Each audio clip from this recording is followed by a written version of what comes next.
નમસ્કાર દર્શક મિત્રો, હું છું એડવોકેટ સોનલ બારિયા. આપ સર્વનું સ્વાગત છે મારી ચેનલ લીગલ ભવ્ય જ્ઞાનમાં. દર્શક મિત્રો, એક મિત્રનો પ્રશ્ન છે કે જે મારું બાળક છે 5 વર્ષનું, એનું જે આધાર કાર્ડ છે તેની અંદર નામમાં સુધારો કરવાનો છે, પરંતુ ઘણા બધા પ્રયત્નો કરવા છતાં પણ નામમાં સુધારો નથી આવ્યો. તો હવે અમે શું કરીએ? તો દર્શક મિત્રો, જ્યારે તમે તમારા બાળકનું જે આધાર કાર્ડ છે તેની અંદર સુધારો કરવા માટે જાઓ છો, તો એની માટે સૌથી મહત્વની બાબત એ છે કે તમારે તમારા બાળકનું સૌથી પહેલા અપડેટ કરાવવું પડે. જે તે સમયે તમે આધાર કાર્ડ કઢાવ્યું હોય તેની જે પરિસ્થિતિ હોય ત્યારની અને અત્યારે તમારું બાળક 5 વર્ષ પૂર્ણ કરેલું હોય ત્યારની એની અંદર ઘણો બધો વિકાસ થયેલો હોય છે. એટલા માટે જે કહી શકાય કે આધાર કાર્ડની જે એપ છે તેની અંદર સૌથી મહત્વની બાબત એ છે કે તમારું બાળક 5 વર્ષનું થાય એટલે એનું સૌથી પહેલા અપડેટ કરાવવું એ ખૂબ જ આવશ્યક છે. અપડેટ કરાયા વગર તમારું બાળકનું જે આધાર કાર્ડની અંદર જો કોઈ સુધારો કરવો હોય તો એ શક્ય છે જ નહીં. હવે જ્યારે તમે અપડેટ કરાવવા જાઓ છો ત્યારે એવું નથી કે બાળકને હવે 5મું વર્ષ રનિંગમાં ચાલે છે એટલે જઈને આપણે કરાવી આવીએ, તો પણ ત્યાં આગળથી તમને એ તમારું જે બાળક છે એનું જે કહી શકાય કે અપડેટ એ નહીં થાય.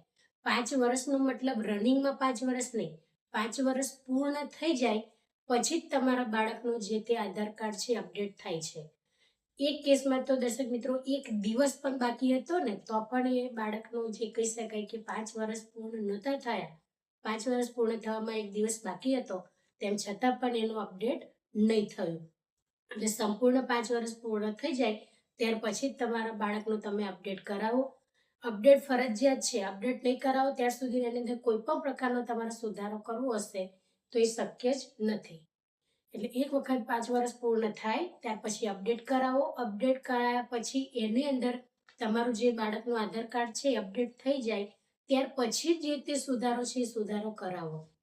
પરંતુ અહીંયા જે પ્રશ્ન છે કે બાળકનો જે આધાર કાર્ડ છે એની અંદર સુધારો જ નથી થતો. તો સુધારો જે નથી થતો તેની અંદર શું રીઝન બતાવે છે? શું જે ગાર્ડિયન કે જે ફેમિલી છે, બરાબર, પેરેન્ટ્સનો જે ડોક્યુમેન્ટ છે તેની અંદર ઇનકરેક્ટ બતાવે છે? તો આવા સંજોગો દરમિયાન સૌથી મહત્વની બાબત એ છે કે તમે જો તમારે જે બાળક છે બાળકના તમે માતા તરીકે જો તમે તમારું જે પણ આધાર કાર્ડ આપ્યું હોય અથવા પિતા તરીકે તમે જે આધાર કાર્ડ આપ્યું હોય એ પણ અપડેટ હોવું જોઈએ. જો તમે એને પણ અપડેટ નહીં કરાવ્યું હોય અને તમારું જે આધાર કાર્ડ છે એ થોડું જૂનું હોય, 8-9 વર્ષ કે 10 વર્ષ એ તમારા આધાર કાર્ડને જો થઈ ગયા હોય અને તમે એને જો નવું અપડેટ નહીં કરાવ્યું હોય, તમારો પોતાનો આધાર કાર્ડની વાત છે, તો પણ તમારા બાળકની અંદર એને એક્સેપ્ટ કરવામાં નહીં આવે. એટલા માટે તમારું પોતાનું જે આધાર કાર્ડ છે એને કમ્પલસરી અપડેટ કરાવો.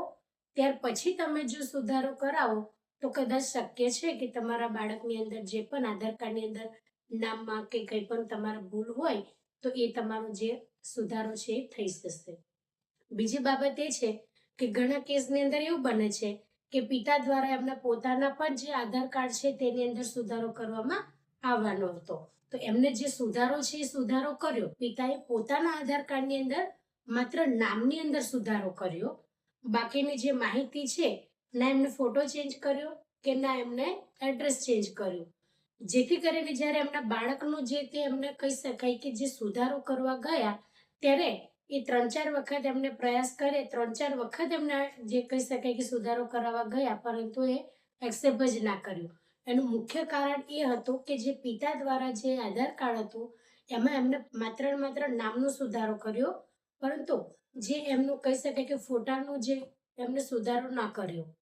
એટલા માટે ફોટો જૂનો અને નામ નવું, એટલા માટે આ મિસ્ટેકના કારણે એમના જે બાળક છે તેમનો સુધારો ન થઈ શક્યો આધાર કાર્ડમાં.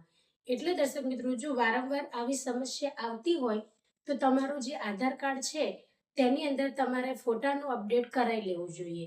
જો નામમાં કદાચ સુધારો કરાવ્યો હોય તો આધાર કાર્ડની અંદર તમારો જે ફોટો છે એનો તમે અપડેટ કરાવી લો, તો પછી બાળકની અંદર પણ જ્યારે તમે ડોક્યુમેન્ટ મૂકો છો ત્યારે તે પણ વેરિફિકેશન થઈ જશે અને સુધારો થઈ જશે. બીજી અગત્યની બાબત એ છે કે જે તમારા બાળકનું જે ફોર્મ ભર્યું એ ફોર્મની અંદર ક્યારેક પિતાનો જે છે થંબ આવતો નથી, એ પણ ક્યારેક એરર બતાવે છે.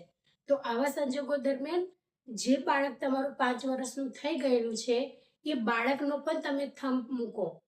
જે થંબ છે તે ફોર્મની અંદર તમારા બાળકનો પણ એક બાજુ થંબ લખો અને એક બાજુ તમારો પોતાનો જે વાલી તરીકે માતા હો તો માતા અને પિતા હો તો પિતા, તો એમનું પણ એક થંબ તમે મૂકો. એટલે બંનેના થંબ લો, જે બાળક છે એનું પણ અને એના પિતા કે માતાનું પણ.